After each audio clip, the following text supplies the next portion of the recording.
প্রকৃতির মোহনীয় সজীবতায় ঘেরা জাহাঙ্গীরনগর বিশ্ববিদ্যালয়। শীত এলেই এখানে অতিথি পাখির কলতানে মুখর হয়ে ওঠে বিশ্ববিদ্যালয়ের লেক পার্ক। কিন্তু সেই অতি পরিচিত দৃশ্য বদলে যাচ্ছে। নানা কারণে কমে যাচ্ছে পরিযায়ী পাখির আগমন।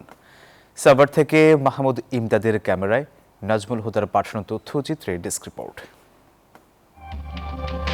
প্রকৃতির অনন্য সৌন্দর্যে ভরা জাহাঙ্গীরনগর বিশ্ববিদ্যালয়, যেখানে শীত এলেই হাজারো পরিযায়ী পাখির আগমন ঘটে। লেকগুলো ভরে যায় পাখির কলতানে। তবে সাম্প্রতিক সময়ে সেই চিরচেনা দৃশ্যের পরিবর্তন ঘটেছে। আগের মতো আর লেকগুলোতে অতিথি পাখির ডানা ঝাপটানো রূপ দেখা যায় না। পদ্মা সেতু, মেট্রো রেল এবং এলিভেটেড এক্সপ্রেসওয়ে নির্মাণের গর্বিত অংশীদার বসুন্ধরা সিমেন্ট।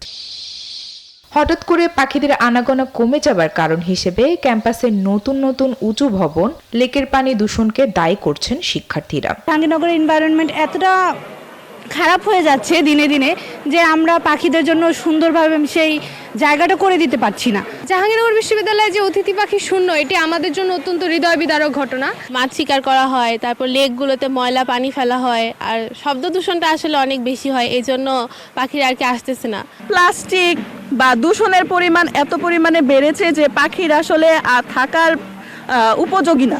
যে পরিবেশটি বজায় রাখা দরকার, আমরা হয়তো সেই পরিবেশটি বজায় রাখতে পারছি না। আমাদের আরো অনেক দায়িত্বশীল হতে হবে।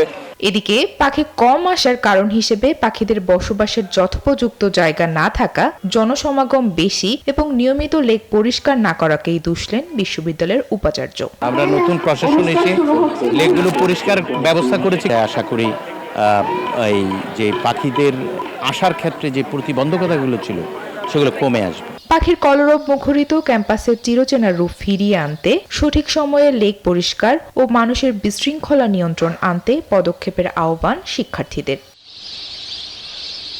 Desk report, news 24।